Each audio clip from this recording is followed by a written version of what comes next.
Hey guys, Gabe Suarez here from Suarez Tactics.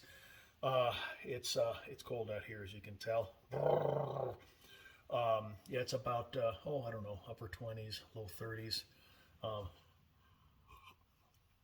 and I'm gonna get a little bit of a workout here, lifting, and just want to get the blood going. And I want to do a couple of videos before I started. Okay, so there was an email that I got this morning asking about my opinion on triggers. And it's funny, sometimes I'll get an email that says, well, what do you think about this, this, this, and this? And by the way, expert so-and-so says this. So in other words, they've kind of already made up their mind and they want me to either, argue a point or whatever. Look, I'm not going to do that. I'll just tell you what I think. All right. Now, single stage triggers, meaning triggers that the moment that you touch them, any pressure to the rear is going to discharge that weapon. Listen, those are great on proactive use rifles. Those are great on precision sniper rifles, not on self-defense pistols, not on things that are going to be used, in my opinion, potentially in a reactive manner under duress. Okay, and I'll tell you why. When you start off with a Glock, okay, because that's what everybody seems to be used to. Okay, so first, let's talk about the placement of the trigger finger. Your default is always off the trigger. Now, find a place to put those. On Glocks, I like to use the forward edge of the ejection port. Okay, on CZs, I just find the barrel. But figure out a place to remind you mentally where to put your trigger finger, so it's not on the trigger. Having positive reinforcement, your finger is here, your finger is here, or your finger is here, is a lot better than don't put your finger there. All right, so default is finger off the trigger on the forward edge of the ejection port or touching the barrel. If you don't have that manual dexterity, find a projection on the frame such as this, I don't know what the hell Glock calls these things, disassembly lever, slide lock, Farfignugan, I don't give a crap what they call it. This little thing that they have here that holds everything in place. Okay, just put your finger there if this is too difficult for you, okay? So default finger off. Now, when you're moving through a structure, hunting a bad guy, or you're in a ready position looking for an adversary or something of that nature, in a ready position. Ready does not mean gunfight. Ready means ready to gunfight. This is your default, finger off the trigger. You don't move through an area touching the trigger. You move through an area or you negotiate an obstacle or whatever, finger off the trigger. This means that right now you don't have a target and no one is shooting at you, okay? Even if somebody was shooting at you, you don't have a target. Okay? All right, that's the default, position number one. Position number two is touching the trigger. Touching the trigger does not mean pulling the trigger. It means touching the trigger. It's your trigger. You can touch it all day long, okay? All right, now, if your finger... hold on a second. Better. If your trigger is excessively light, the minute you touch that trigger, boom! Oh my God! Right? Was that a surprise break or what? No. Okay, that's why I don't favor light triggers. That's why I don't favor single stage triggers, because on a weapon that potentially is going to be used in a reactive manner under duress, having a trigger of that nature, I think, is detrimental to you and your future and your tactics. All right? Listen, just the other day, I was advised of a gentleman that runs a trigger company. I'm not going to mention the name because that's not who I am. That's not what I do. That company is making a trigger for Glocks that is slated to be the lightest, crispest, zero PreTravel. Just basically it makes 1911s look like a bunch of bums, okay? And, I got a sample of this trigger from one of my distributors, and I told my guys, oh, hell no, we're not going to carry that thing. Are you kidding me? That's an accident waiting to happen. And sure enough, the owner of that company put one on his Glock. I don't know what kind of Glock it was, but it was a Glock, stuffed it in his IWB, and boom!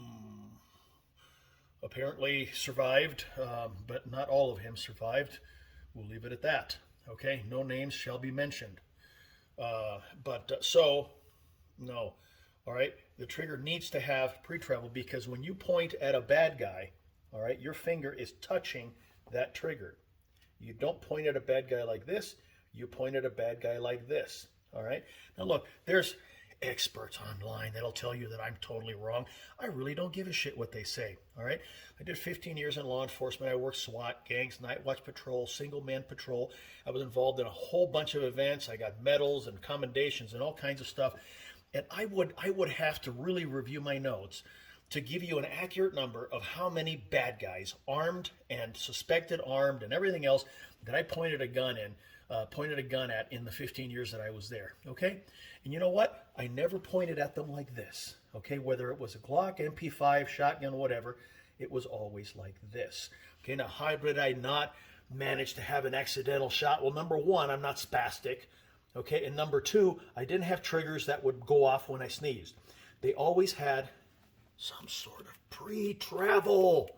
Okay, this is important. Some sort of pre-travel. All right, so that if I touch the trigger, I am not putting myself in danger of having an unintentional discharge. All right, so default finger position number one on the ejection port of the barrel or the dingus here, whatever. Finger position number two, touching the trigger, okay? Finger position number three is staging the trigger, That means that you have taken up that take-up. Interesting choice of words. Taken up the take-up, taken up the first stage of the trigger. And now you are at the wall. Any further movement to the rear, okay, any further movement to the rear. Let's see if you can see my trigger finger there. Yeah, you can. Any further movement to the rear and bam, off it goes. Okay? So default, off the trigger on the ejection port. Finger position number two, touching. Finger position three, staging. Finger position four, braking. Okay? That's how it works. Now you can blow through these really quick if you need to, but you need to understand the different positions and their different intentions. This was with a Glock, okay? Now, we have a CZ SP01. This is, anyway, okay? Single action, all right? So, default position number one, finger off the trigger on CZs. I just like to bring it up here and touch the barrel, okay? Safety is on, but when I bring it out into my hand to fight with, automatically, safety goes off, okay? And that's how it stays while I am engaging a threat. If the threat is over, I may re-engage the safety. I may not. It's your preference. I don't have a fixed need for it one way or the other. Okay. So the safety is a separate issue.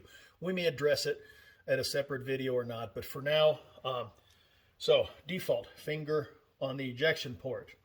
Number two, touching the trigger. Now, this has got a very light trigger. You notice I can touch it. It's not going to go off because it has, wait for it, pre-travel.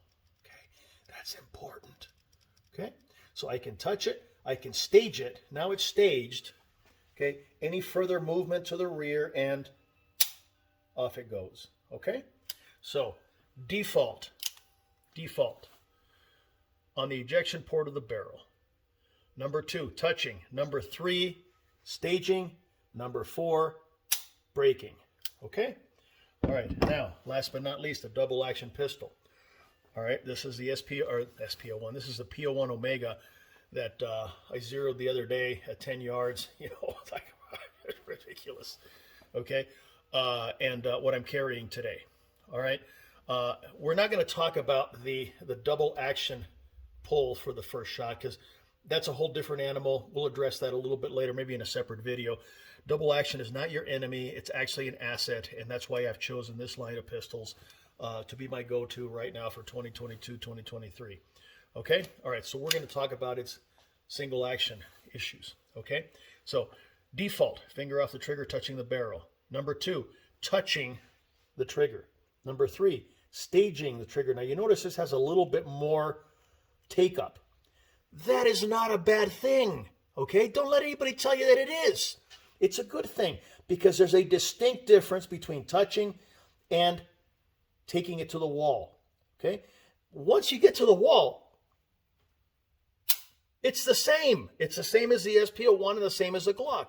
What it does, it's got a little bit of a margin for error here on a weapon that you're going to carry on the street, point at bad guys, and hopefully, shoot them with a degree of accuracy. Okay, you don't want to trigger that the minute you touch it, it's going to go off, and then then you're committed. All right, so default 1, 2, 3, and 4. Okay, that's it. That's the issue of triggers. Keep them crisp, keep them reasonably light. Anything lower than 3 pounds, I'm sorry, I don't care who you are. You're asking for trouble. Okay, make sure it's got some PreTravel built in there, 2-stage trigger, just like the old M14s, just like the weapons that I've discussed here. Okay, anyway, that's it. I'm going to drink my coffee and warm up a little bit and then hit the iron because I got to pay the iron price. All right, this was Gabe Suarez, Suarez Tactics. Peace out.